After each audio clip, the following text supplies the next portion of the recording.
लेकिन जब से अडानी ग्रुप ने ये फैसला सीमेंट प्लांट को बंद करने का लिया, आज उस सारे के सारे परिवार आज बेचारे सड़कों पर हैं। भाजपा की सरकार हिमाचल प्रदेश में रिपीट होती तो क्या तब भी अडानी ग्रुप ये सीमेंट प्लांट बंद करता? अडानी के शेयर दोबारा राइज कर जाते हैं, तब उसके लिए भी क्या मोदी जिम्मेवार होंगे? अगर वो दोबारा 2 नंबर पे आ जाते हैं तो क्या उससे देश की समस्याएं खत्म हो जाएंगी? सरकार नहीं कानून बनाती, सरकार मसौदा पेश करती है और संसद कानून बनाती है। राहुल गांधी की यात्रा, भारत जोड़ो यात्रा, कोई देश के लिए 2024 के लिए नहीं थी कि बिना सत्ता के संरक्षण से ये चीजें संभव नहीं होती हैं। नमस्कार, मैं हूं गीता ठाकुर और आप देख रहे हैं नेशन स्पीक्स। राजनीति में बयानबाजी और फिर बयानबाजी के बाद घमासान, एक आम बात है। देखा जाता है कि राजनीति में बयान सामने आता है और बयान के बाद घमासान सामने आता है। ऐसा इसलिए कह रहे हैं क्योंकि देखिए, ताजा मामले की बात करें तो राहुल गांधी ने प्रधानमंत्री नरेंद्र मोदी से सदन में कुछ सवाल पूछे हैं। सवाल पूछे गए हैं, बयान दिए गए हैं और दावे भी किए गए हैं। सबसे पहले बयान क्या दिए गए हैं वो आपको बता देते हैं और इसी विषय पर चर्चा के लिए हमारे साथ पैनल भी मौजूद है। पैनल से भी आपका परिचय करवाऊंगी। उससे पहले आपको बता दूं कि आज चर्चा का विषय है क्या। सबसे पहले राहुल गांधी प्रधानमंत्री से पूछते हैं कि युवा प्रधानमंत्री से पूछ रहे हैं कि $8 बिलियन से $140 बिलियन पर कैसे पहुंच गया अडानी। दूसरा बड़ा बयान है कि 2014 में जादू हुआ, तब सभी जगह अडानी छा गए, ऐसा कैसे हो गया। इसके बाद सवाल पूछ रहे हैं, तस्वीर दिखाते हुए सवाल पूछ रहे हैं कि आखिर अडानी से क्या रिश्ता है प्रधानमंत्री नरेंद्र मोदी का, पूछ रहे हैं। उसके बाद जवाब भी दे रहे हैं, बता रहे हैं कि कई साल पहले जब कोई भी पक्ष में नहीं खड़ा था प्रधानमंत्री नरेंद्र मोदी के, तो अडानी उनके साथ लॉयल्टी निभाते हुए नजर आए। इसके बाद 4 बड़े दावे। पहला कि अडानी को एयरपोर्ट देने के लिए सरकार ने नियम बदल दिए। दूसरा कि जिस देश में प्रधानमंत्री जाते हैं वहां अडानी जी की को कॉन्ट्रैक्ट मिल जाता है। श्रीलंका, तीसरा बड़ा दावा है कि श्रीलंका के राष्ट्रपति ने कहा कि मोदी जी ने कॉन्ट्रैक्ट के लिए दबाव डाला था। चौथा बड़ा दावा है कि पब्लिक सेक्टर बैंकों का पैसा अडानी जी को दिया जाता है, सरकार मदद करती है। इसके बाद 7 बड़े सवाल पूछे गए। पहला, हिंडनबर्ग रिपोर्ट में लिखा गया कि देश के बाहर अडानी जी की शेल कंपनियां हैं, सरकार बताएं कि ये कंपनियां कौन सी है। इसके बाद दूसरा सवाल, शेल कंपनियों से आ रहा पैसा किसका है। अडानी जी हिंदुस्तान के पोर्ट्स, एयरपोर्ट्स, डिफेंस को डोमिनेट करते हैं। शेल कंपनीज के बारे में हिंदुस्तान की सरकार ने कोई सवाल नहीं उठाया, ये राष्ट्रीय सुरक्षा का मुद्दा है। चौथा बड़ा सवाल, प्रधानमंत्री जी आपकी फॉरेन ट्रिप्स पर अडानी जी कितनी बार साथ गए हैं। पांचवा बड़ा सवाल, कितनी बार जो है आपकी विदेश यात्राओं में अडानी जी ने आपसे मुलाकात की है। छठा बड़ा सवाल, प्रधानमंत्री जी के विदेश दौरों के बाद उस देश के अडानी जी कितनी बार उस देश में जो है गए हैं। इसके साथ साथ 7वां बड़ा सवाल, अडानी जी ने कितने पैसे भाजपा को दिए। इलेक्ट्रल बॉन्ड में अडानी जी ने कितने पैसे दिए हैं। बहुत सारे सवाल पूछे गए हैं और आज इन्हीं सारे सवालों पर जवाब लेकर हम हाजिर हो गए हैं। पैनलिस्ट हमारे साथ मौजूद हैं और आपको बताएंगे कि आखिर क्या कुछ है। इसके साथ साथ हमारे पास वो बात भी मौजूद है जो राहुल गांधी ने कही है। अब आपको सुनाते हैं कि आखिर राहुल गांधी ने क्या कहा है। उसके बाद आपका पैनलिस्ट से हम परिचय करवाएंगे। एक नाम सब जगह हमें सुनने को मिला, अडानी। ये नाम पूरे हिंदुस्तान में, केरल में, तमिलनाडु में, महाराष्ट्र, कर्नाटका, हिमाचल, कश्मीर, सब जगह अडानी अडानी अडानी अडानी अडानी। ये किसी भी बिजनेस में घुस जाता है, ये सफलता प्राप्त कर जाता है, ये कभी फेल नहीं होता। ये किसी भी बिजनेस में घुस जाते हैं। पहले ये 1-2 बिजनेस करते थे, अब ये 8-10 सेक्टर्स में काम करते हैं। Airports, data centres, cement, solar energy, wind energy, aerospace and defence, consumer finance, renewables, media. यह भी सवाल पूछा, यह भी पूछा कि भैया एक बात बताइए, राहुल जी बताइए हमें कि अडानी जी का जो नेटवर्थ है वो 3 साल के अंदर, नहीं सॉरी 2014 से लेकर 2022 तक ये $8 बिलियन से $140 बिलियन कैसे हो गया? कैसे हुआ? मोदी ये 2014 में अगर आप दुनिया की मुस्कुरा रहे हैं, आप बीजेपी में है ना आप,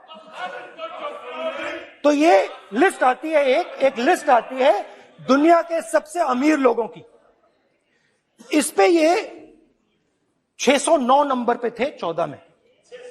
609 पीछे बिल्कुल। पता नहीं जादू हुआ, दूसरे नंबर पे पहुंच गए। मोदी है तो मुमकिन है।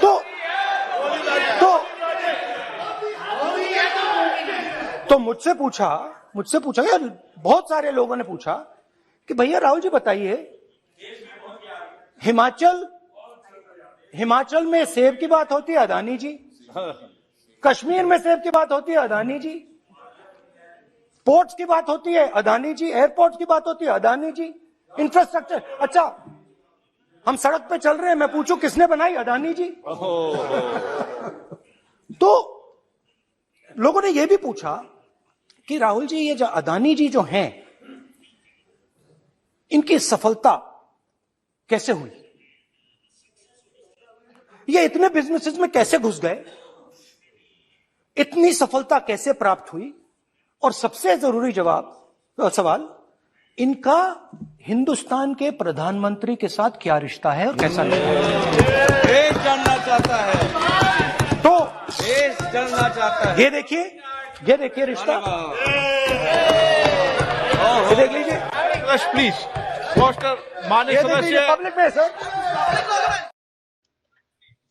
तस्वीर दिखाए गए, सवाल पूछे गए, और अब चर्चा के लिए जो पैनलिस्ट हमारे साथ मौजूद हैं उनसे आपका परिचय करवाएंगे। हमारे साथ आज जो है 4 पार्टी से 4 पैनलिस्ट मौजूद हैं जो अपना अपना पक्ष जो है इस पूरे विषय पर सामने रखेंगे। तो सबसे पहले आपका परिचय करवाएंगे करण नंदा, बीजेपी का पक्ष रखने वाले हैं, बीजेपी का जाना माना चेहरा है। इसके साथ साथ कांग्रेस की बात करें तो दीपक शर्मा, कांग्रेस प्रवक्ता, अपना पक्ष जो है कांग्रेस की तरफ से रखेंगे। इसके साथ साथ डॉक्टर सरदाना, पॉलिटिकल एनालिस्ट, हमें बताएंगे कि क्या कुछ उनकी समझ में जो है ये बयानबाजी है। इसके साथ साथ राष्ट्रीय देवभूमि पार्टी से पक्ष रखेंगे रुमित सिंह। तो कुल मिलाकर सारे चेहरे। इसके साथ साथ हमारे साथ जो पैनल में मौजूद हैं वो नेशन स्पीक्स के ग्रुप एडिटर हैं रोहित खन्ना। आप सभी का इस चर्चा के लिए बहुत बहुत स्वागत है, बहुत बहुत शुक्रिया। आप सभी ने अपना कीमती वक्त नेशन स्पीक्स को दिया है। चलिए, सबसे पहले आप सभी ने सुना कि क्या सवाल पूछे गए, क्या दावे किए गए और क्या तस्वीर दिखाकर सामने बात रखी गई। तो सबसे पहले मैं रुख करना चाहूंगी करण नंदा जी का। जी, आपसे मेरा सवाल है कि एक पिक्चर दिखाई गई, कहा गया कि देखिए क्या रिश्ता है प्रधानमंत्री नरेंद्र मोदी का और अडानी जी का, और फिर जवाब भी दे दिया गया। आपसे जानना चाहूंगी कि इस पूरे मामले में क्या कहना चाहेंगे आप? देखिए, ये जितने भी आरोप लगाए गए ये तथ्यहीन है, और जो ये बातें कर रहे हैं कि ये 600 नंबर पे थे और ये 5वें नंबर पे आ गए, शायद ये भूल गए कि इकोनॉमी भी इतने ही मल्टीप्लायर इफेक्ट से जो है ये ऊपर को आई है। और इन लोगों का जितना भी जो इनका समाया है वो शेयर मार्केट पे डिपेंड करता है। अगर इनका शेयर ऊपर जाता है तो इनकी संपत्ति बढ़ती है, अगर इनका शेयर नीचे आता है तो इनकी संपत्ति घटती है। ये एक नेचुरल फिनोमिना है। और जिस प्रकार से ये फोटो में दिखा रहे हैं, ऐसा लग रहा था कि ये प्री डिटर्मिन्ड करके आए थे कि इनका रिश्ता है मोदी जी के साथ। मैं इनसे पूछना चाहूंगा कि गांधी परिवार और गांधी के परिवार के जितने भी परिजन हैं, उनके साथ भी अदानी जी की फोटो उपलब्ध है, तो क्या उनके साथ भी क्या इनका रिश्ता है? इनके मुख्यमंत्री अशोक गहलोत के साथ हाथ मिलाते हुए अदानी जी की फोटोग्राफ है, तो क्या उनका रिश्ता उनके साथ भी है? और अन्य नेताओं के साथ भी उनका एक चित्र जो है वो सार्वजनिक प्लेटफॉर्म पे है। और जो व्यक्ति एक सार्वजनिक जिंदगी में होता है, जो समाज की सेवा करने जो है वो प्रधानमंत्री पद पे बन के निकलता है, उनसे हजारों लोग मिलते हैं, तो एक ऐसा चित्र समाज सामने लाना जो है वो ठीक नहीं है। ऐसा आशा नहीं थी कांग्रेस से। और जिस प्रकार वो केवल मात्र एक इमेज बिल्डिंग प्रोसेस अपना और इमेज खराब करने का प्रोसेस प्रधानमंत्री नरेंद्र मोदी जी के लिए ऊपर चलाए इसी मुहिम है, उसमें ये बिल्कुल कामयाब नहीं हो पा रहे हैं। जनता को आज भी पता है कि सच और झूठ का अंतर क्या है जी और कितना झूठ ये बोले हैं। आज की डेट में ये फाइनेंशियल मुद्दों पे जो केंद्र ने अच्छे कार्य किए उसके बारे में बात नहीं कर पा रहे। केंद्र के ऊपर पिछले 2014 से जब तक सरकार बनी है, 1 रुपए का भ्रष्टाचारों का आरोप जो है ये नहीं लगा पा रहे हैं केंद्र के ऊपर। और जी अपने बिल्कुल, देखिए करण नंदा जी, आपका कहना है कि देखिए पिक्चर तो किसी के साथ भी हो सकती है, यदि पिक्चर किसी के साथ है इसका मतलब ये नहीं है कि रिश्ता किसी के साथ भी जुड़ गया। तो अब इस पर मैं चाहूंगी कि कांग्रेस से दीपक शर्मा जो है अपना पक्ष रखें कि वो क्या सोचते हैं इस पिक्चर के बारे में।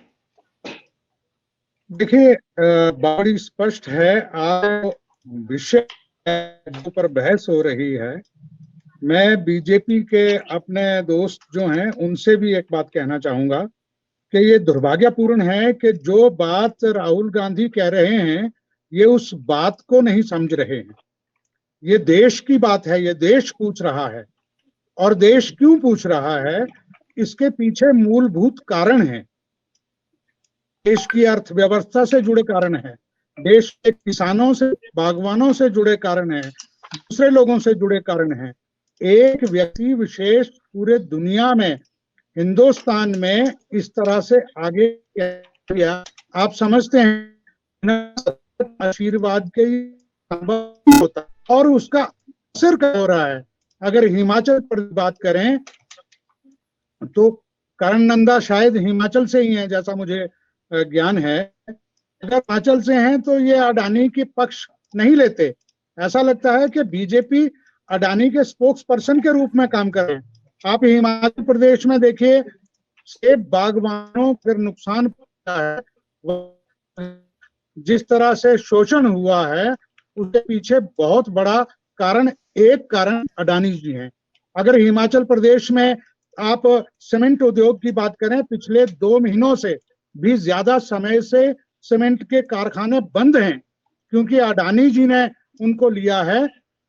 और माल भाड़े को लेकर हजारों जो ट्रक ऑपरेटर्स हैं वो भूखे मर रहे हैं, उनके किस्तें पूरी नहीं हुई। ये सब अडानी जी का किया हुआ। आप किसी भी फील्ड में ले लीजिए, ये देश का प्रश्न है, ये किसी व्यक्ति विशेष का नहीं है। आप अगर राहुल जी ने ये प्रश्न उठाए हैं तो ये प्रश्न बहुत जायज है, देश की अर्थव्यवस्था से जुड़े हुए प्रश्न है। जी, आपका ये कहना है कि प्रश्न जायज है यदि उठाए गए हैं। और अब इसका जो है, इस पर मैं सवाल पूछना चाहूंगी। राष्ट्रीय देवभूमि पार्टी के अध्यक्ष रुमित सिंह हमारे साथ जुड़े हुए हैं। सर, आपसे आपका पक्ष जानना चाहेंगे कि आप क्या कुछ कहना चाहेंगे इन सवालों पर। गीता जी, सबसे पहले और रोहित भाई का बहुत बहुत धन्यवाद। जहां तक ये बात चली है और अभी मैं देख पा रहा था ड्राइव करते करते कि आई थिंक कि राहुल गांधी जी का लोकसभा में किसी सवालों को लेकर कोई सवाल उठाए गए हैं। जहां पर देखिए गीता जी, हिमाचल प्रदेश की हम लोग बात करते हैं और हिमाचल प्रदेश में अगर अडानी ग्रुप की हम लोग बात करते हैं तो मैं अर्की विधानसभा क्षेत्र से आता हूं और मेरे अर्की विधानसभा क्षेत्र में ही अंबुजा सीमेंट का प्लांट आता है। लगभग पिछले 2 महीने से वो प्लांट बंद है और जब से सत्ता परिवर्तन हुआ, सरकार भाजपा की गई और कांग्रेस की आई, उसके तुरंत बाद से अडानी ग्रुप ने वो सीमेंट प्लांट बंद कर दिया। हजारों के हिसाब से जो परिवार है, हमारे ट्रक ड्राइवर हमारे भाई हैं, उनके परिवार हैं। और आप एक रोड पे जब गाड़ियां चलती है तो उससे टायर पंचर वाला, पेट्रोल पंप वाला, ढाबे वाला, करियाने वाला, हर व्यक्ति पैसे कमाता है, उसकी रोजी रोटी चलती है। लेकिन जब से अडानी ग्रुप ने ये फैसला सीमेंट प्लांट को बंद करने का लिया, आज उस सारे के सारे परिवार आज बेचारे सड़कों पर हैं। ट्रक वाले जो हैं, ट्रक वालों की किस्तें उनको देनी मुश्किल हो गई, इंश्योरेंस का पैसा उनको देना मुश्किल हो गया, रोजी रोटी उनको चलानी मुश्किल हो गई। मैं एक बात ही सीधे तौर पे मैं पूछना चाहता हूँ, चाहे हिमाचल प्रदेश से अभी अभी भाजपा की सरकार गई है और केंद्र में जहां पर मोदी जी बैठे हैं तो मोदी जी के बड़े वेरी क्लोज कहा जाता है कि अडानी हैं।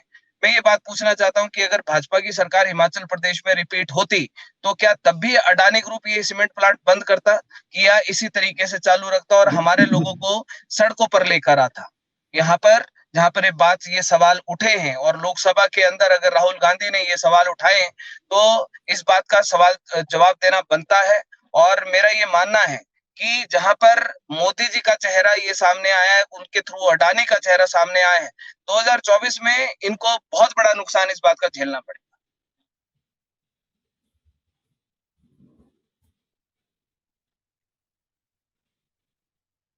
गीता आपका म्यूट है।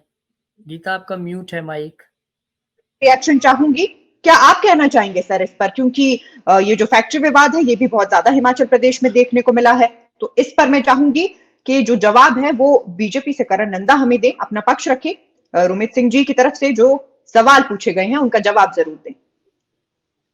देखिए, जो अंबुजा और एसीसी का प्लांट है, ये प्रॉब्लम आज से नहीं है। जो माल भाड़े का रेट है वो हमेशा जो है वो डीजल के माध्यम से बढ़ता भी था और घटता भी था, पर अदानी कंपनी का बड़े लंबे टाइम से ये मानना था कि ये रेट ज्यादा है। पर इसमें सरकार जो है हमेशा मध्यस्थता का कार्यक्रम करती है, उसमें बोर्ड ऑफ डायरेक्टर्स और एमडीज को लेकर और ट्रक ऑपरेटर्स के बीच में जो है वो एक मीडिएटर का काम करती है सरकार। और अभी देखिए किस प्रकार से जो रेट है, बात तो सीमेंट के माध्यम से प्रॉफिट में आने की बात चल रही थी, और 2005 में एक फैक्ट भी हुआ था, इसको समझना बहुत जरूरी है क्योंकि बहुत पुराना इशू है जो ये मल्टीप्लायर इफेक्ट के साथ काम करता है।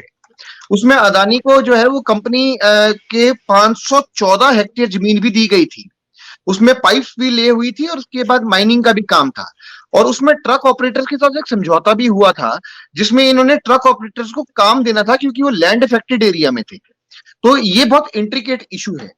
और जब ट्रक ऑपरेटर्स ने धीरे धीरे जब रेट बढ़ता रहा और अदानी ने जो है उसका विरोध भी किया और ट्रक ऑपरेटर्स भी उनका विरोध कर रहे थे, ये प्रॉब्लम जो है ये काफी लंबे टाइम से चल रही थी, बीजेपी के भी ध्यान में थी, पर ये बढ़ते बढ़ते ये प्रॉब्लम जो है जी, बड़ी। यानी और आप कहना चाहते हैं कि जो मुद्दा है वो काफी पहले से देखने को मिल रहा था और आज का ये मुद्दा है नहीं। और हमारा जो मेन विषय है यानी राहुल गांधी का जो बयान दिया गया है प्रधानमंत्री नरेंद्र मोदी पर, वो है। और अब हम रुख करेंगे डॉक्टर सरदाना का, उनसे जानना चाहेंगे कि इस बयान पर, इन सवालों पर उनका क्या कहना है। सभी नेशन स्पीक्स के सभी दर्शकों को और आप सभी पैनलिस्ट को मेरी तरफ से नमस्ते। आपने जो मुद्दा उठाया है, मेरे को लगता है कि राहुल गांधी जी अब धीरे धीरे मैच्योर हो रहे हैं, लेकिन अभी इतने मैच्योर नहीं हुए कि उनको एक बहुत बड़ा मौका मिला था। पद यात्रा से उनकी कुछ छवि सुधरी थी, लेकिन उन्होंने देश की समस्याओं को सिर्फ एक व्यक्ति के ऊपर केंद्रित कर दिया, अडानी के ऊपर। उन्होंने अडानी को देश से बड़ा बना दिया। इतना बड़ा तो शायद मेरे को लगता है कि जिनके साथ उनकी फोटो दिखाई जा रही है उन्होंने भी नहीं किया। हमने ये मान लिया कि अगर अडानी ना होता तो ये जो देश जो है शायद सोने की चिड़िया बन जाता, या सब लोगों की जितनी भी समस्याएं हैं वो खत्म हो जाती। अल्टीमेटली हमें ये मानना पड़ेगा कि जब तक हम राजनीतिक लोग मैच्योर नहीं होते, अब तब तक हमें ये बातों का, समस्याओं को तब तक समझ नहीं पाएंगे, और जब तक समस्या को समझेंगे नहीं तो समाधान नहीं होगा। अडानी ने अगर कोई अपने ओवर रेटिंग की थी शेयर्स की, हिंडनबर्ग ने उसको एक्सपोज करके उसको 5वें नंबर से वापस 15वें नंबर पे पहुंचा दिया, या दूसरे नंबर से 15वें नंबर पर पहुंचा दिया। लेकिन उसके साथ साथ हमें यह भी मानना पड़ेगा कि हमारे देश में या पूरी दुनिया में जितने भी स्टॉक एक्सचेंज है वो सेंटीमेंट्स के ऊपर चलते हैं। अगर कल को अडानी के शेयर दोबारा राइज कर जाते हैं तब उसके लिए भी क्या मोदी जिम्मेवार होंगे? अगर वो दोबारा 2 नंबर पे आ जाते हैं तो क्या उससे देश की समस्याएं खत्म हो जाएंगी? तो इन बातों को बहुत छोटा कर दिया गया है। जो मेन सर, आपसे जो दूसरा सवाल मेरा रहेगा वो ये रहेगा कि क्या ये 2024 के लिए पिच तैयार की जा रही है, ऐसा माना जा सकता है? देखिए, आप सिर्फ सत्ता या इलेक्शन के हिसाब से पूछ रहे हैं सवाल। ये देश में सरकार हमेशा रहेगी, किसकी होगी? जिसको लोग पसंद करेंगे। और ये 2024 में हो, 2000 उसके बाद 27 में हो, या 2029 में हो, उससे कोई फर्क नहीं पड़ता।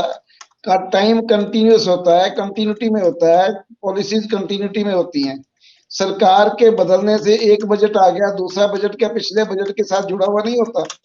हम ये कैसे समझ लेते हैं कि एक बजट के बाद शायद परिवर्तन आने वाला है? वो संभव नहीं है। 2024 के लिए हर राजनीतिक दल को तैयारी करनी चाहिए। अगर किसी को लगता है कि वो अपने कामों का प्रदर्शन करके वोट ले सकता है तो वो करना चाहिए। अगर किसी को लगता है कि दूसरे के ऊपर लांछन लगा के, हमारे पास और कुछ नहीं है, केवल लांछन लगा के हमें वोटें मिल जाएंगी, तो उसको वो ट्राई करना चाहिए। देश की जनता अब समझदार हो चुकी है। लोकतंत्र जड़ों से तो मजबूत हो रहा है, लेकिन जो इसके ऊपर फल लगे हुए हैं वो भी इस बात को नहीं समझ पा रहे कि हमें उनके ऊपर निर्भर करना है, एक दूसरे के ऊपर दोषारोपण और बार बार एक ही मुद्दे को, एक ही व्यक्ति को टारगेट करके, क्योंकि सरकार भी कभी कभी गलती करती है कि हमने ये कानून बनाया। सरकार नहीं कानून बनाती, सरकार मसौदा पेश करती है और संसद कानून बनाती है। उसमें पक्ष और विपक्ष दोनों जिम्मेवार होते हैं। अगर आपने गलत कानून बनाया तो इसका मतलब ये है कि विपक्ष ने उसका विरोध नहीं किया, तभी वो कानून पास हुआ। अगर आपके पास लॉजिक होता, आपके पास नंबर होता, तो वो कानून बनता नहीं। तो ये बातों को लोकतंत्र में समझना चाहिए। हमें मैच्योरिटी से सवाल उठाने चाहिए और उसके जवाब सुनने के लिए तैयार भी रहना चाहिए, और खुले मन से, किसी व्यक्ति विशेष के लिए नहीं। इस देश का भला किसमें है, आम जनता का भला किसमें है, पूरे विश्व का भला किसमें है। अगर आज पूरा विश्व भारत की तरफ देखता है तो हमें सबको गर्व महसूस करना चाहिए, हम किसी भी पार्टी से हों। अगर कहीं हम किसी दुश्मन देश के साथ युद्ध में जीतते हैं या उसको हम अपनी बातों के लिए मजबूर करते हैं, तो उसमें सबको आत्मसम्मान का भाव आना चाहिए। अगर नहीं आता तो इसका मतलब यह है कि हमने देश से ऊपर दूसरी पार्टी को समझ लिया है। जब ये मैच्योरिटी आ जाएगी तो मुझे लगता है राजनीति काफी सुधर जाएगी।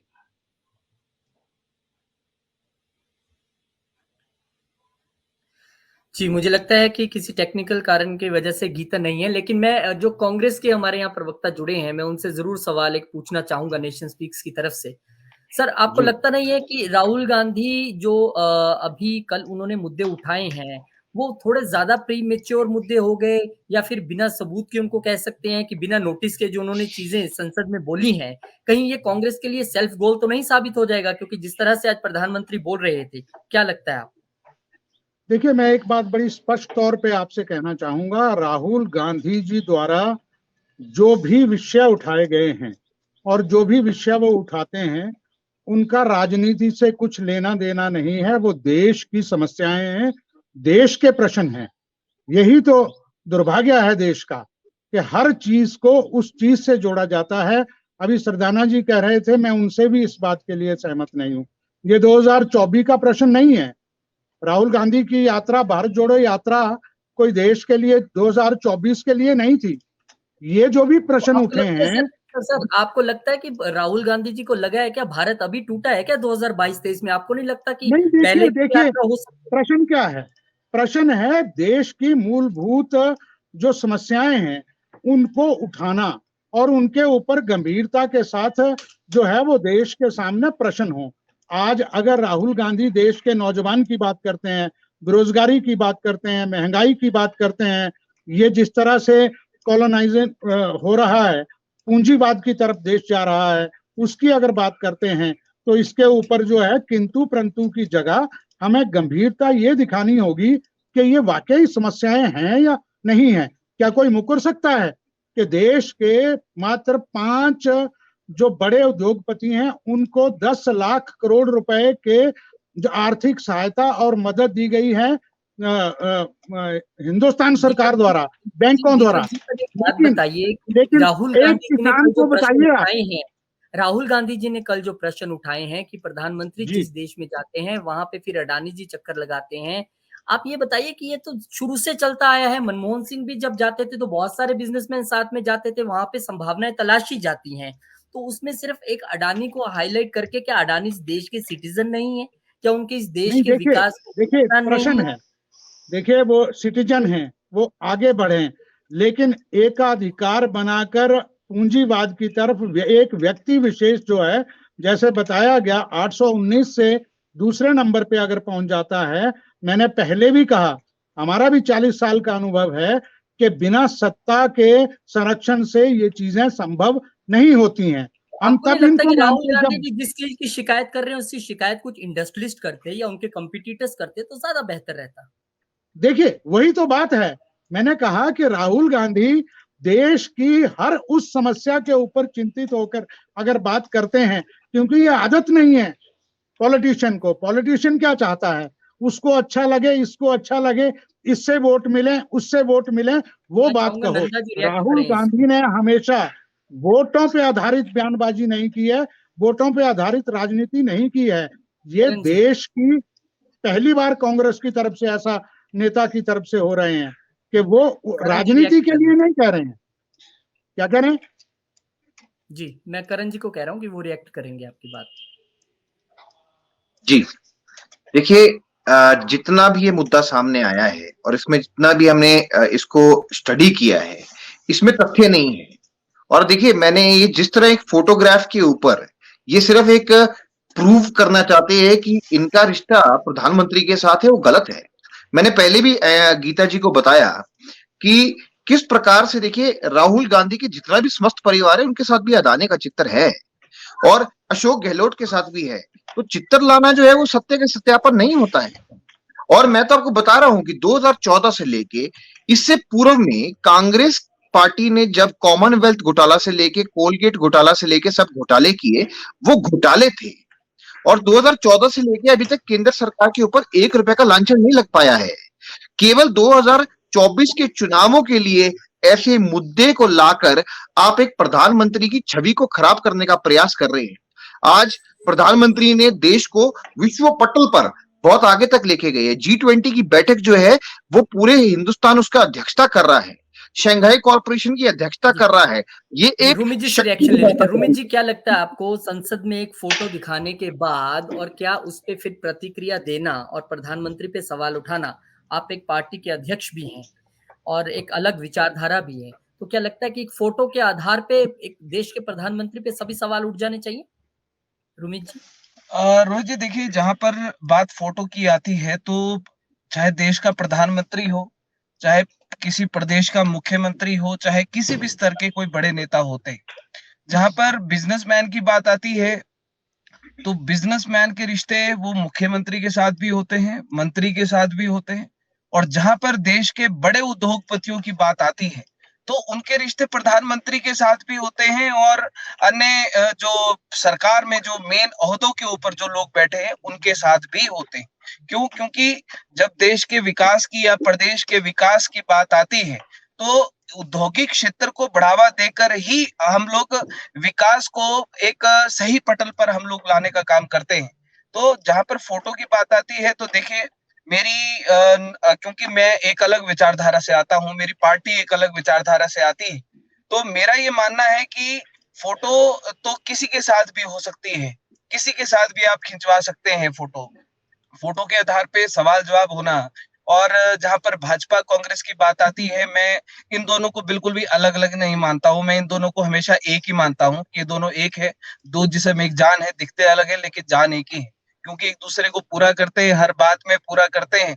तो सिर्फ एक चुनावी मुद्दे सिर्फ उठाए जाते हैं, अदरवाइज अगर आप लोग देखें तो भाजपा कांग्रेस एक है और बहुत बड़ा इनमें प्यार, मित्रता और इस प्रकार का रिश्ता है। तो मेरी नजर में ये दोनों बिल्कुल भी अलग नहीं। तो भाजपा और कांग्रेस दोनों ही रिएक्ट कर सकते हैं रूमित जी की बात पे। आप तो कह रहे हैं दोनों भाई हैं, मतलब बहुत बड़ी बात बोली है। दीपक जी, करण जी, आप दोनों ही रिएक्ट कर सकते हैं। देखिए, बात बड़ी स्पष्ट है। मैं आपसे फिर यही बात कह रहा हूं कि सवाल फोटो का नहीं है, सवाल है जो प्रश्न उठाए गए हैं उनके ऊपर हम कितने गंभीर हैं। क्या वो प्रश्न गलत हैं? मैं तो बधाई दूंगा। दीपक जी, अगर कांग्रेस पार्टी को अडानी साहब इतने कड़वे लगते हैं या इतने ही प्रश्न उनके खिलाफ हैं, तो राजस्थान में वो 60,000 करोड़ लगाने जा रहे हैं, केरला में वो पोर्ट खोलने जा रहे हैं, छत्तीसगढ़ में इन्वेस्ट कर रहे हैं, तो पहले अपने कांग्रेस मुख्यमंत्री को बोलिए कि छोड़िए, इनसे इन्वेस्टमेंट नहीं करवानी है। देखिए, प्रश्न ये है, मैंने आपसे पहले भी एक बात कही कि प्रश्न ये है कि जो बागवानों के साथ हो रहा है, हम हिमाचल प्रदेश के बागवान हैं, हमें मालूम है कि हमारा एक बात और साथ में एक ऐड करना चाहता हूं। हमारा सेब जो है वो 50 रुपए किलो के हिसाब से, 40 रुपए किलो के हिसाब से खरीद कर अगर 250 रुपए किलो बिक रहा है, उसके शोषण का जिम्मेदार कौन है? एक बात, सरकार आपकी है, क्या एक्शन लिया आपने 2 महीने में अडानी जी के खिलाफ? क्या उनको आप यहाँ काम नहीं करने देंगे? वो तो बंद करके भाग गए।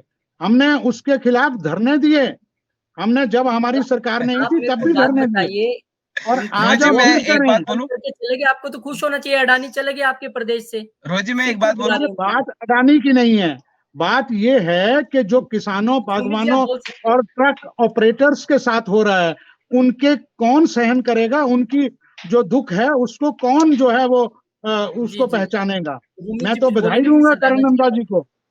करण जी नंदा जी को मेरी तरफ से बधाई है, भारतीय जनता पार्टी को, कि जिस ढंग से वो अडानी की सपोर्ट कर रहे हैं और बागवानों के विरोध में खड़े हैं, वो ट्रक ऑपरेटर्स के विरोध में खड़े हैं, ये उनको मुबारक। लेकिन आम आदमी को क्या महसूस हो रहा है, वो चीज देखकर हम कह रहे हैं रुमित जी, कि रुमित जी, एकाधिकार की जगह आप सबकी सुनिए। आप देखिए ना, रुमित ट्रक जी, ऑपरेटर्स अपने हजारों ट्रकों के जो हैं वो अपने किस्तें नहीं दे पा रहे हैं, क्या वो जायज रुमित नहीं है? जी, रुमित जी कुछ कहना चाह रहे रोहित जी, रोहित जी, थे। जी रोहित जी, मैं इसमें एक बात बोलना चाहता हूँ कि भाजपा कांग्रेस जहां पर व्यापारियों के नाम पर, उद्योगपतियों के नाम पर जहां पर आपस में बहस करने का काम करती, मेरा ये मानना है कि उद्योगपति जो चाहे कोई भी हो, अडानी हो, अंबानी हो, या कांग्रेस के टाइम में इतने बड़े बड़े उद्योगपति रहे, बिजनेसमैन की कोई पार्टी नहीं है। कल को मान लीजिए 2024 में कांग्रेस की सरकार आती है 1%, तो जो ये अडानी है या अंबानी है, ये सबसे ज्यादा नजदीकी होंगे सेंटर में कांग्रेस के। तब क्या अगर कांग्रेस की सरकार सेंटर में बनेगी तो क्या कांग्रेस की सरकार इस अडानी या अंबानी के खिलाफ कोई एक्शन उस समय पर उठाई? दीपक जी, हालांकि क्योंकि रुमित आज जी ने तक कह कभी दिया ऐसा कि नहीं हुआ है, बिल्कुल पूरे आज बिल्कुल, तरीके तक से सुनिए कभी आप ऐसा सुनिए नहीं सुनिए, हुआ। जब भी नहीं देखिए, जब भी किसी के ऊपर कांग्रेस आरोप में लगे हैं, जब भी किसी के ऊपर आरोप लगे हैं, सत्ता परिवर्तन के साथ वो आदमी सत्ताधीन सरकार के सबसे ज्यादा करीबी हो गए, और आज देखिए, तक ऐसा ही हम लोग देखते आए। आपके सामने मैं उदाहरण देकर एक बात कहूंगा कि इस तरह के जब भी क्रांतिकारी परिवर्तन आते हैं, आपको याद होगा संचार में जब क्रांति आई 1995 में, उस वक्त भी बहुत विदेश की कंपनियां जो हैं वो लाखों किलोमीटर वो कंपनियां लेना चाहती थी, लेकिन हमारे राजीव गांधी जी ने ये फैसला किया कि नहीं, हम 1-1 किलोमीटर 2-2 किलोमीटर का जो ओएफसी बिछाने का काम है वो देश के एक एक नौजवान को देंगे। ये सोच होती है पूंजीवाद से हटकर रोजगार देने वाली बात के लिए। हम ये कह रहे हैं कि जब आप इस चीज को आप एक ही व्यक्ति को क्यों दे रहे हैं, आप दूसरे लोगों को देते, आप अडानी के ही नहीं, क्यों शिकायत सारे कोई के सारे बिजनेसमैन करे ना सर, तब मजा आएगा। बनवा अगर रहे कोई हैं। बिजनेस, सर अगर कोई इंडस्ट्रियलिस्ट कहे कि देखिए भाई साहब, मुझे मिलना चाहिए था, मैंने भी बिड किया था, मैंने भी टेंडर भरा था, तब अच्छा लगता है। कोई सामने आए तो सही सर। चलिए मैं सरदाना जी के पास चलता हूँ, फिर आपके पास आऊंगा, उसके बाद गीता टेक ओवर करेंगी। सर आप पॉलिटिकल एनालिस्ट हैं। आज प्रधानमंत्री ने जिस तरह से एक के बाद एक तीर चलाए, 2G से लेके हर चीज उन्होंने आज कांग्रेस के घोटाले भी गिनाए और तमाम तरीके से कांग्रेस को बिना नाम लिए घेरने की कोशिश भी की और अपना विकास भी गिनाया। क्या लगता है आपको कि 2024 के लिए, भले ही मना करें कि चुनाव की बात नहीं है, पर 2024 के लिए पिच तो तैयार हो चुकी है और कांग्रेस की कोशिश है राहुल वर्सेस मोदी की अडानी के जरिए। क्या लगता है आपको सरदाना जी, आज अगर आपने पीएम को सुना? रोहित जी, ऐसा है कि जैसा मैंने पहले भी कहा कि राजनीति में कोई भी वैक्यूम नहीं रहता, कोई ना कोई चीज किसी चीज को फिल करती रहती है। पार्लियामेंट में जो आज प्रधानमंत्री जी ने उद्बोधन किया है या अभिभाषण के ऊपर जो धन्यवाद प्रस्ताव रखा है, उसमें उन्होंने इशारों इशारों में बहुत कुछ कहा है और कुछ बातों के पास के लिए उनके पास तथ्य भी थे। और सीधी सी बात यह है कि जो आदमी सत्ता में होता है उसको हमेशा एडवांटेज भी रहता है। एक एडवांटेज डिसएडवांटेज ये होता है कि एंटी इनकम्बेंसी जिसे हम बोलते हैं, उसके डर के मारे वो कई बार वो लोक लुभावन बातें या झूठ मूठ कुछ वादे ऐसे कर जाता है जो बाद में फुलफिल नहीं किए जा सकते। मेरे को लगता है कि प्रधानमंत्री जी ने अपने इस अभिभाषण में कुछ इशारे तो किए हैं और उसके साथ साथ जो लोग उनको आलोचना के माध्यम से या उनके किसी दोस्ती के माध्यम से या तथ्यहीन जिसे हम कहेंगे कि जिनके पास फैक्ट्स तो नहीं थे लेकिन आरोप बहुत थे, उनको भी ये कहा है कि अब ये जनता जो है ये चाहती है कि आप हमारे लिए कोई अल्टरनेट प्रस्तुत करें। और जनता बड़ी समझदार है, आप किसी भी चीज को क्रिटिसाइज तो करते हैं लेकिन आपके पास उसका कोई दूसरा अल्टरनेट नहीं है तो जनता आपके ऊपर कैसे विश्वास करेगी? अगर आपने मुझे ये बताया कि अडानी ने सेब के उनको छोड़ दिया तो उसके लिए उस सरकार ने या आपके पास जो वहाँ कोऑपरेटिव्स हैं या वो जो वहाँ पे लोकल लोग हैं, ट्रक ऑपरेटर्स हैं या बागवान हैं, उन्होंने आपस में मिलजुल के कोई समाधान ढूंढा या उसका कोई अल्टरनेट पैदा करने की कोशिश की? जब तक नहीं लगेगा तो अडानी चला जाएगा, कोई और आ जाएगा, वो भी वही काम करेगा। तो हमें कोई ना कोई बेटर अल्टरनेटिव देना पड़ेगा, बेटर तब हम जनता गीता, में जाके होंगे। आप टेक ओवर और करना, कुछ बस मैं एक सवाल लूंगा मैं करण जी से, उसके बाद आप टेक ओवर लीजिए। करण जी, इतना हो हल्ला हो रहा है, सब कुछ सरकार आपकी है, आप बिल्कुल कह रहे हैं कि हम बिल्कुल दुरुस्त हैं, कोई गलती हमारे तरफ से नहीं है, जेपीसी बना दीजिए, खत्म कीजिए बात, क्यों सरकार अड़ी हुई है? बिल्कुल, देखिए, जो जेपीसी बनाने का प्रेरोगेटिव है वो प्रधानमंत्री जी का रहता है, और मेरे ख्याल से बड़ी जल्दी जो है स्पीकर के साथ ये चर्चा चल रही है और ये बड़ी जल्दी गठित भी हो जाएगी। पर जेपीसी सिर्फ इसका हल नहीं है। अगर आप देखेंगे केवल मात्र राजनीति के लिए राजनीति अगर करती है कांग्रेस, तो मैं तो आपको बफोर राइफल से लेकर आपको ट्रक के स्कैम से लेकर मैं आपको अंतिम तक के स्कैम पे ले जाऊंगा, तो कांग्रेस पार्टी ने कितने भ्रष्टाचार के घोटाले करे हैं। पर इनको मानना पड़ेगा कि ये भ्रष्ट पार्टी है और सिर्फ राजनीति के लिए राजनीति कर रही है। आप देखिए, इन्होंने सिर्फ एक ब्रांड बिल्डिंग के लिए, कि राहुल गांधी जी को एक ब्रांड बनाया जाए, उसके लिए इन्होंने जो है एक यात्रा रखी जिसमें भारत जोड़ो यात्रा कर रहे थे। और उसमें अंत में क्या हुआ? अंत में भारत के झंडे से बढ़कर उसमें राहुल गांधी जी का जो है वो पोस्टर निकल कर आता है। क्या ये देश की सवाल है? एक झंडे से राहुल गांधी जी बड़े हो गए। तो इस प्रकार की अगर उन्होंने राजनीति करनी है तो भारतीय जनता पार्टी हमेशा इस प्रकार की राजनीति का खंडन करती रही है और खंडन करती रहेगी। जी, भाजपा इस तरीके की राजनीति का खंडन करती रही है, खंडन करती रहेगी, ये कहना है करण नंदा जी का। अब इस पर जो है मैं रिएक्शन चाहूंगी, पूछना चाहूंगी दीपक जी से। जी दीपक जी, मुझे बताइए, उन्होंने कहा है कि देखिए सिर्फ ब्रांड बिल्डिंग के लिए भारत जोड़ो यात्रा कर दी गई, क्या कहना चाहेंगे इस पर?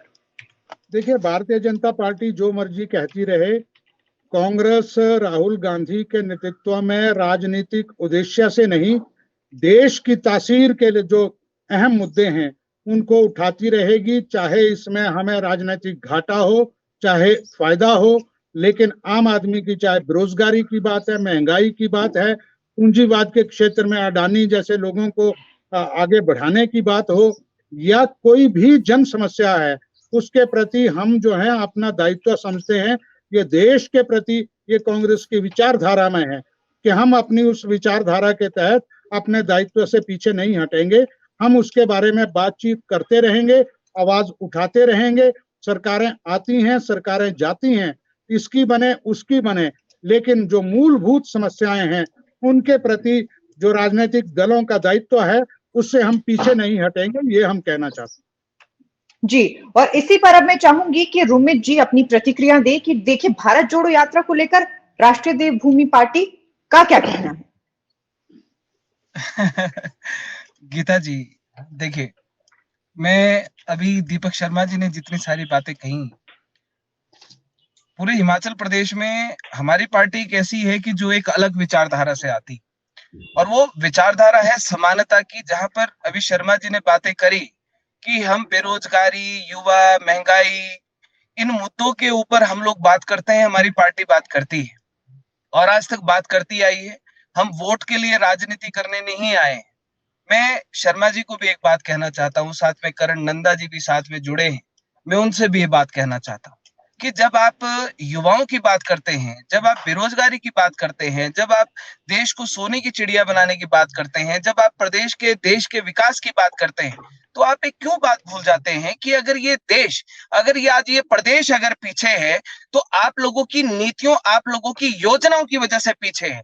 कारण ये है कि आज इस देश के युवा के पैरों में आपने जातिवाद की बेड़ियां आपने इस इस देश के युवाओं के पांवों में बांध दी है। उनके जो हाथ है, आपने उनकी गर्दन, उनकी योग्यता का आपने सरेआम गला घोट दिया है। फिर आप बात करते हैं युवाओं की। आप एक योग्य युवा को घर में बैठाने का काम करते हैं, अयोग्य को कुर्सी पर बैठाने की बात करते हैं, फिर आप बात करते हैं रोजगार की, फिर आप बात करते हैं देश को विकसित करने की।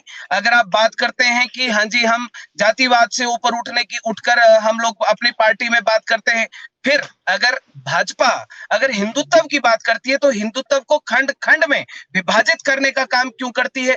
अगर कांग्रेस बात करती है इस देश के विकास की, तो इस देश में रहने वाले युवाओं के पैरों में जातिवाद की, आरक्षण की, जातिवादी आरक्षण की बेड़ियां क्यों बांधती है? उन युवाओं के बारे में क्यों नहीं बात की रुमेश जी जाती? की तरफ से जिन युवाओं को कुछ 90 बड़े नंबर लेके, तथ्य। एक मिनट गीता जी, एक मिनट जी 90 नंबर वालों को घर में बैठाकर 40 वालों को कुर्सी पर बैठाया जाता है, उसके बारे में क्यों बात नहीं करती? 2018 में इस देश के प्रधानमंत्री नरेंद्र मोदी जी ने एट्रोसिटी SC/ST एक्ट के नाम पर यहाँ पर एक अध्यादेश लाया, जनरल कैटेगरी के गलों पे, गर्दन के ऊपर तलवार लटका दी, बिना किसी जांच के उनको जेल के अंदर भेजा जाता है।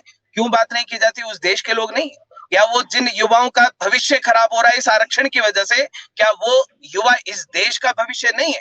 मैं इनसे सीधे शब्दों में ये बात और मैं सवाल पूछना चाहता हूँ, चाहे भाजपा है चाहे कांग्रेस है, दोनों एक ही थाली के चट्टे बैठे हैं, एक ही सिक्के के दो पहलू हैं। देखिए रुमेश कोई जी, भी आपकी बातों से बात नहीं करना चाहता। एक मिनट गीता जी रुमेश जी, लेकिन आज का हमारा जो मुद्दा है, जी जरूर मुद्दा आज का हमारा जी बिल्कुल रुमेश जी, आपकी बातों को मैं समझ रही हूँ, विशेष मुद्दे पर आप बात कर रहे हैं, लेकिन देखिए अगर आज के मुद्दे की बात की जाए तो वो राहुल गांधी की तरफ से जो बयान, पर बात राजनीति की आती है गीता जी, जहां पर बात राजनीति की आती है, जहां पर भाजपा और कांग्रेस के फ्रंट फेस से बात देश के विकास की आती है, युवाओं की आती है, बेरोजगारी की आती है, ये बातें अच्छी नहीं लगती, क्योंकि आज इस देश का योग्य युवा घर में बैठा है, उसके पैरों में आरक्षण की बेड़ियां बांधकर उसकी योग्यता का गला घोटकर उसको घर में बैठा है। कौन से बेरोजगार की रोजगार की बात करते हैं? कौन से देश को आगे बढ़ाने की बात करते हैं?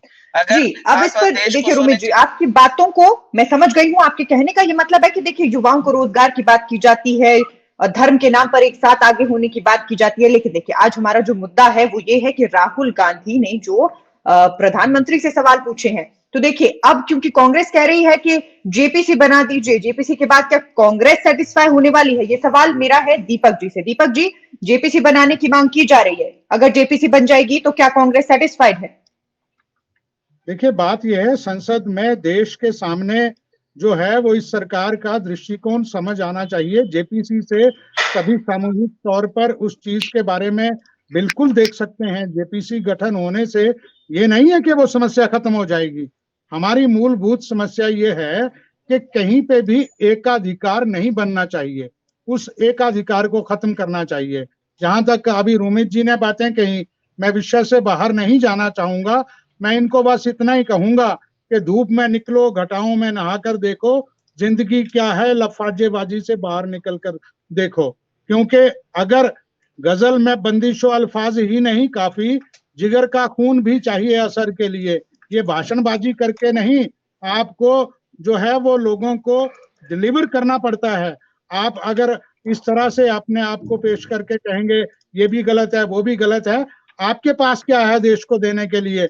ये भाषणबाजी से नहीं होगा, ये करके होता है। और जनता जब आपको जनमत देती है तब आप करके दिखा सकते हैं।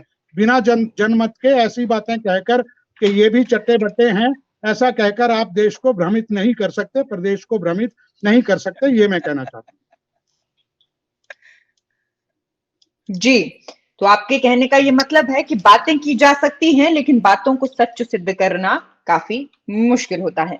जी देखिए, जैसा कि मैंने आपसे सवाल पूछा था कि जेपीसी के बनने के बाद क्या कांग्रेस सेटिस्फाइड है, देखिए अब करण नंदा जी की तरफ रुख करना चाहेंगे। करण नंदा जी, देखिए आज बहुत सारी बातें जो है राहुल गांधी की, माफ कीजिए, कल बहुत सारी बातें जो है राहुल गांधी की तरफ से कही गई थी, और इन सारे बयानों के बीच यानी अदानी पर जो सवाल पूछे गए, अग्निवीर पर भी काफी बड़ी बड़ी बातें जो है राहुल गांधी की तरफ से की गई। उन्होंने कहा कि देखिए ये जो डिसीजन है कि अग्निवीर अब सेना में देखे जाएंगे, इसके लिए जो फैसला है वो आरएसएस की तरफ से थोपा गया है या फिर होम मिनिस्ट्री की तरफ से थोपा गया है। यहां तक कि उन्होंने जो है साफ तौर पर नाम भी ले लिया कि ये जो फैसला है किसकी तरफ से थोपा गया है। इसे कैसे देखते हैं? उनके कहने का ये मतलब है कि अफसर तो खुद कह रहे हैं कि हम अग्निवीर चाहते नहीं हैं, लेकिन हम पर ये फैसला थोपा गया है। तर्क ये दिया गया है कि पहले हम बहुत सारे लोगों को ट्रेन करेंगे, हथियारों की ट्रेनिंग देंगे और 4 साल बाद ये लोग घर लौटेंगे। बेरोजगारी है क्योंकि बेरोजगारी है, और ऐसे में आने वाले समय में क्राइम बढ़ता हुआ देखने को मिल सकता है। इस पर आप क्या कहेंगे? देखिए, ऐसी योजना जो है वो विभिन्न देशों में भी चल रही है। और देखिए, अमेरिका जैसा देश हो गया, आपके जर्मनी जैसा देश हो गया, जापान भी हो गया, इसमें अग्निवीर नहीं तो किसी और नाम से वो योजना वहां पे चल रही है। और इस योजना के माध्यम से आप अपने देश सेवा के लिए आप युवा को प्रेरित करते हो, और उनकी एजुकेशन इफेक्ट नहीं हो रही है उससे। वो जो एजुकेशन के ऊपर ले जाते हैं, you are free to learn and educate yourself. और इस योजना से जो बड़ा माध्यम ये होगा कि एक व्यक्ति जब फौज में जाता है तो वो डिसिप्लिन्ड होता है, उसको रोजगार भी मिलता है, वो पढ़ाई भी करता है, और उसके बाद उसके ऊपर छोड़ा गया है कि उसका अगर इंटरेस्ट आर्मी में होगा तो ही can continue as an armyite. और अगर उसका इंटरेस्ट नहीं है और अगर वो अपना एजुकेशन कंप्लीट करता है और उसके बाद उसको प्राइवेट सेक्टर में नौकरी मिलता है, तो वो जाने के लिए जो है वो ओपन माइंड से जा सकता है, उसके ऊपर कोई बंदिश नहीं लगाई जा रही है। देखिए किस प्रकार से इस योजना से दो फायदे होते हैं। एक तो युवा एक यूनिफाइड डायरेक्शन में नशों से दूर इस युवा एक देश सेवा के काम में लगता है। दूसरा, अपने आप को एजुकेट करके अपना करियर बिल्डिंग ईयर्स में वो अपना एक पाथ डिसाइड कर सकता है। और अगर उसको देश की सेवा करनी है, और जिस प्रकार वो आर्मी के साथ एक अटैच्ड काम में रहा है, उसका रिज्यूमे बिल्डिंग तो पहले से ही हो चुकी होती है।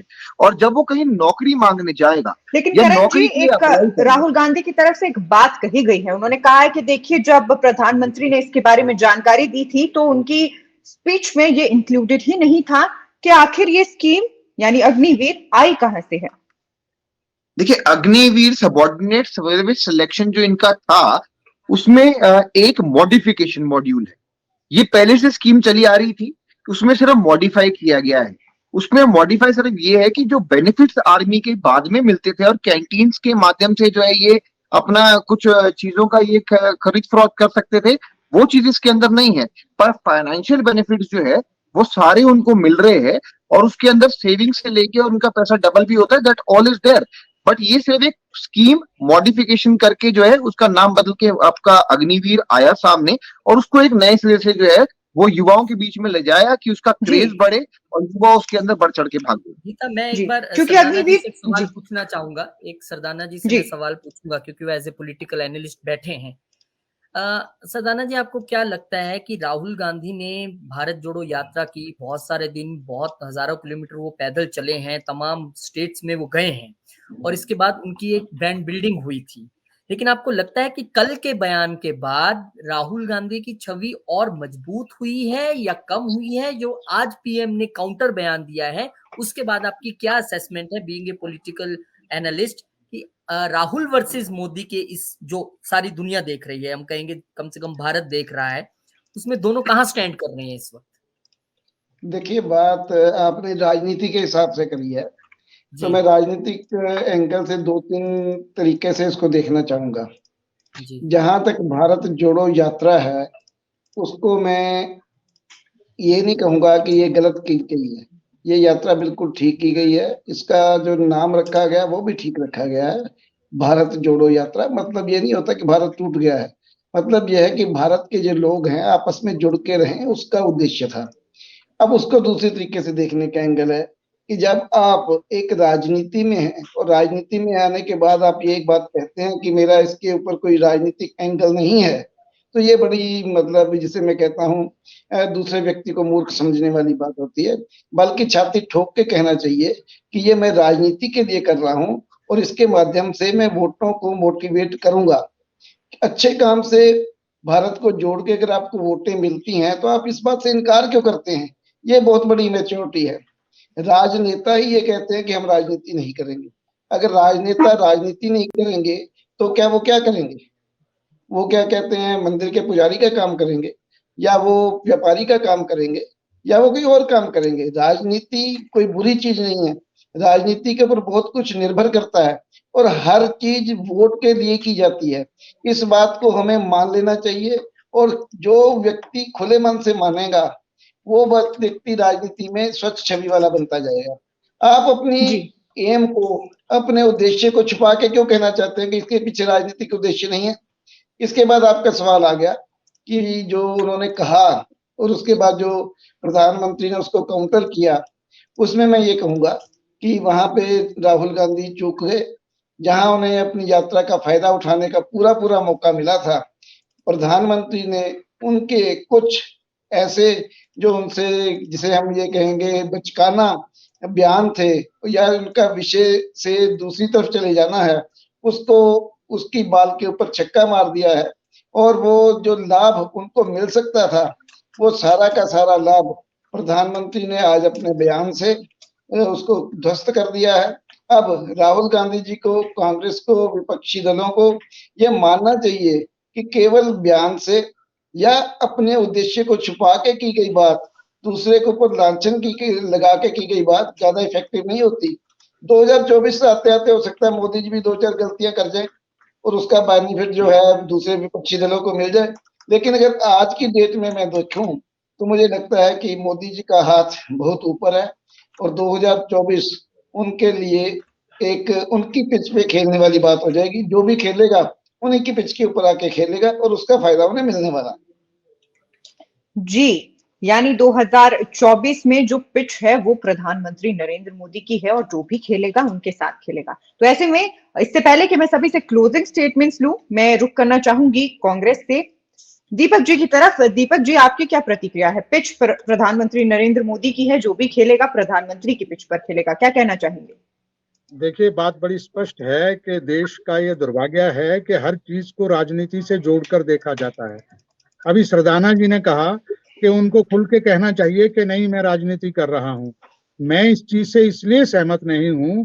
राजनीति विचारधारा के ऊपर राजनीति होती है, लेकिन देश की समस्याओं के ऊपर, किसानों बागवानों की लाशों के ऊपर या दूसरी चीजों के ऊपर जो राजनीति होती आई है, राहुल गांधी का यही प्रयत्न है कि इन विषयों के ऊपर हमें राजनीति नहीं करनी है। यही वो हमें कह रहे हैं, हमारे कार्यकर्ताओं को कह रहे हैं। अगर राजनीति करनी है तो हम अपनी विचारधारा को लेकर जाएंगे लोगों के बीच। अगर लोगों को वो पसंद आती है, अगर इनकी पसंद आती है तो बीजेपी की बात होगी, कांग्रेस की पसंद आती है तो उसकी बात होगी। लेकिन ये दुर्भाग्य है देश का कि हर चीज को राजनीति से जोड़कर देखने का एक, चाहे वो विद्वान लोग हों, चाहे आलोचक हों, चाहे विश्लेषक हों, चाहे नेता हों, एक ऐसा सेटअप बन गया है, माइंड सेटअप, कि वो राजनीति से जोड़कर ही हर चीज को देख रहा है। राहुल गांधी का यही प्रयास है कि जहां राजनीति करनी है वहां राजनीति करो, लेकिन देश की समस्याओं के साथ, युवाओं, किसानों, बागवानों और देश की अर्थव्यवस्था के साथ राजनीति नहीं होगी, कहना चाहते हैं। इस पे हंसने वाली बात नहीं है, ये गंभीर बात है। जब तक हम इस गंभीरता को देश की जनता के बीच बहस के रूप में नहीं ले जाएंगे, हम उस चीज को नहीं कर सकते। जहां तक बात कही आपने 2024 के पिच की, आप हिमाचल प्रदेश की पिच देख लो। मोदी वर्सेस चुनाव था हिमाचल प्रदेश में। हिमाचल में कांग्रेस का कोई एक व्यक्ति नहीं था जो मोदी वर्सेस अदर्स थे। जी, आपने कहा कि हर चीज में राजनीति की जाती है। हिमाचल प्रदेश की जनता ने मोदी को नकारा है और इसलिए आपने कहा कि हर चीज में राजनीति देखने को मिलती है। राहुल गांधी हर चीज में राजनीति करना नहीं चाहते हैं, लेकिन देखिए कांग्रेस की भारत जोड़ो यात्रा थी सर, उसके साथ साथ उन्होंने खुद संसद में कहा है कि हम राजनेता हैं, आप भी राजनेता हैं। यदि राजनेता है तो लाजमी है कि राजनीति तो सर हर एक फैसले में देखने को मिलेगी। चलिए, क्योंकि अंतिम कुछ समय है हमारे पास और ऐसे में सवाल एक ये भी है कि राहुल गांधी तो हिमाचल प्रदेश आने नहीं वाले थे, खासकर चुनाव में आए नहीं, चुनाव में देखने को नहीं मिले। उसके साथ साथ आपने कहा कि देखिए भारत जोड़ो यात्रा की यदि सर बात करें तो राहुल गांधी कांगड़ा तक जो है आकर चले गए, हालांकि चुनावों में तो देखने को नहीं मिले हैं। तो मेरा आपसे एक सवाल है कि राहुल गांधी तो चुनावों में आए ही नहीं है। देखिए, राहुल गांधी, मैंने कहा ना आपसे, चुनावों से बड़ा विषय क्या था? देश को जोड़ने के लिए जो लोग थे, ये लेकिन सर एक आवश्यकता थी कांग्रेस को, राहुल गांधी की। राजनीतिक बात है, चुनावों की बात है, उसमें प्रियंका गांधी ने कमान संभाली थी और मोदी जी को धूल चटाई है, भारतीय जनता पार्टी को धूल चटाई है। जो ये कहते थे कि हम हिमाचल प्रदेश में भी सत्ता में वापिस आएंगे, प्रदेश की जनता ने मोदी जी को नकारा है। ये शुरुआत हिमाचल से हुई है। उससे पहले भी मैं आपको कह दूं कि 4 उपचुनाव हुए, चारों उपचुनावों में भारतीय जी जनता बिल्कुल। अब मैं पार्टी चाहूंगी कि करण जीत नंदा एक संभाली। बार जो है इस पर अपना रिस्पॉन्स दे दें, जो कुछ जो है दीपक शर्मा जी की तरफ से कहना था। देखिए, मुझे तो लगता है राहुल गांधी जी से रिक्वेस्ट करी गई थी कि हिमाचल ना हो, क्योंकि उनका ट्रैक रिकॉर्ड कभी ऐसा ही रहा है कि जहां वो चुनावों में उतरे हैं वहां पे जो है कांग्रेस को करारी हार का सामना करना पड़ा है। बाकी जो ये बात कर रहे हैं जीत और हार की, इस बारी पहली बार ऐसा है कि कोई जो सरकार है वो केवल 0.9% मार्जिन से बनी है। और अगर बात 15 करें सीटें ज्यादा कि हैं हमारी, 15। जीत और हार की ये बात करें तो जीत और हार में ये 10 गारंटियों पे जो ये अपनी गारंटियां लेकर आए हैं वो झूठ का पुलांदा निकल के साबित हो रहा है। पुरानी पेंशन अभी तक फंसी है, नोटिफिकेशन आ नहीं पा रही है। युवाओं की 5 लाख नौकरियों की बात कर रहे थे और ये नौकरियां जो है 1 लाख तक पहुंच गई है और प्रति साल 20,000 नौकरियों की गारंटी देने की ये बात कर रहे हैं। महिलाएं जो है अभी भी 1500 रुपए का इंतजार कर रही है। 300 अभी यूनिट तो बिजली महीना जो नहीं हुआ, 2 महीने हुए हैं। नहीं बिकी है। ये 5वां जो इनका ये वादा था जिसमें बागबान तय करेंगे ये फलों के रेट, उसमें कल ही इनके मंत्री जो है वो यू टर्न ले चुके हैं। युवाओं के लिए जो इन्होंने इंटरेस्ट फ्री लोन लाने की बात करी स्टैंड अप और स्टार्टअप योजना के माध्यम से 680 करोड़, वो तो दूर दूर तक दिखाई नहीं दे रहे हैं। और जो इन्होंने गोबर परचेज करने का बात करा था 2 रुपए से, उसकी तो अभी तक शुरुआत भी हो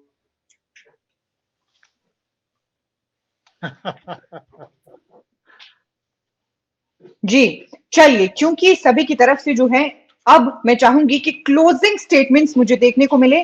क्या कुछ अंत में आप कहना चाहते हैं? और शुरुआत में चाहूंगी कि राष्ट्रीय देवभूमि पार्टी करे, अपनी क्लोजिंग स्टेटमेंट रोमित जी सामने रखें। जी धन्यवाद गीता जी। मैं आखिरी शब्दों में ये बात कहना चाहूंगा कि इस देश में बहुत विभिन्न तरीका की राजनीतिक पार्टियों की विचारधाराएं हैं, लेकिन अब एक नई विचारधारा जन्म ले चुकी है जिस विचारधारा का नाम है समानता। और जहां पर अब समानता की विचारधारा जन्म ले चुकी है तो 2024 में सबसे बड़ा मुद्दा समानता का इस देश में देखा जाएगा। और पूरे के पूरे देश में हमारे जितने भी जो लोग हैं जो समानता चाहते हैं, चाहे वो हमारे जनरल कैटेगरी की कास्ट के लोग हैं चाहे अदर हैं, तो थोड़ा सा भाजपा कांग्रेस को संभल के रहना पड़ेगा, क्योंकि देश को, धर्म को, जातियों को तोड़ने की बातें बहुत हो चुकी। समानता वाले आ रहे हैं और जय भवानी वाले आ रहे हैं, थोड़ा बच के रहें। धन्यवाद जी। अब रुख करेंगे करण नंदा जी की तरफ। सर, आपकी क्लोजिंग स्टेटमेंट। लगता है करण नंदा जो है टेक्निकल फॉल्ट की वजह से हमारे साथ नहीं है, तो चलिए दीपक जी आपसे आपकी क्लोजिंग स्टेटमेंट चाहेंगे। देखिए, मैं आपके जो विषय था उस विषय पे यही कहना चाहूंगा कि ये बहुत ही अहम विषय आपने उठाया है। मैं आपका धन्यवाद करूंगा आपके चैनल का कि जिन सवालों को लेकर राहुल गांधी गंभीर हैं, देश भी उस सवालों को लेकर गंभीर है, आपके चैनल्स भी उसको लेकर गंभीर हैं। ये गंभीरता के प्रश्न है, ये जनता के बीच जाने चाहिए। और हमारा तो प्रण है कि जो भी समाज हित की बात है, चाहे वो बागवान, बेरोजगार किसानों की बात हो या ट्रक ऑपरेटर्स की बात हो या पूंजीपति के खिलाफ जिस तरह से एकाधिकार बन रहा है उसके खिलाफ हो, हम उसके खिलाफ कांग्रेस के लोग जो हैं वो राजनीति से ऊपर उठकर देश की खातिर राहुल गांधी के साथ आवाज से आवाज मिलाते रहें। जी, और अब हम रुख करेंगे राजनीतिक विशेषज्ञ डॉक्टर सरदाना की तरफ। सर, आप क्या कहना चाहेंगे? आपकी क्लोजिंग स्टेटमेंट। मेरी क्लोजिंग स्टेटमेंट में मैं आप सबके साथ इसी माध्यम से ये बात कहना चाहता हूँ कि राजनीति कोई बुरी वस्तु नहीं है। राजनीति को खुले मन से, साफ दिल से ये स्वीकार करना चाहिए कि ये समाज की परंपराओं का एक अंग है और समाज की सारी समस्याओं का सारा हल राजनीति के पास नहीं है। इस देश के वासी मिलजुल के इसको हल करेंगे और कोई भी पार्टी जो है वो देश से ऊपर नहीं है, कोई भी व्यक्ति जो है वो देश से ऊपर नहीं है। जिस दिन हम इस भावना से काम करेंगे, मुझे लगता है राजनीति के कारण ही हम लोग इस देश को बहुत आगे तक ले जा सकते हैं। यही मेरी इच्छा भी है और यही मेरा संदेश भी है, यही मेरा कंक्लूजन भी है। लेकिन जो शब्द है वो ये है कि आज के जो पार्लियामेंट में जो हमने बात देखी है उसमें ये लगता है कि विषय जो हैं जो गंभीर होने चाहिए थे वो गंभीरता खोते जा रहे हैं। लेकिन हम ये आशा करते हैं कि धीरे धीरे सभी को समझ आएगा कि गंभीर विषयों के ऊपर जो हमारी संसद है वो चर्चा करे और उस चर्चा के साथ इस देश के भले के लिए कार्य होता रहे। जी, और अब मैं रुख करना चाहूंगी नेशन स्पीक्स के ग्रुप एडिटर रोहित खन्ना जी की तरफ। सर, आप क्या कहना चाहेंगे?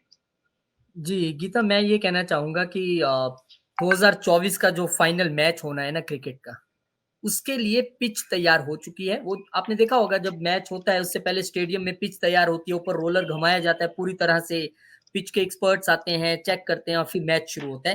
तो अब समझ लीजिए जो राहुल गांधी पूरे भारत में घूमे हैं, ये पिच तैयार हुई है।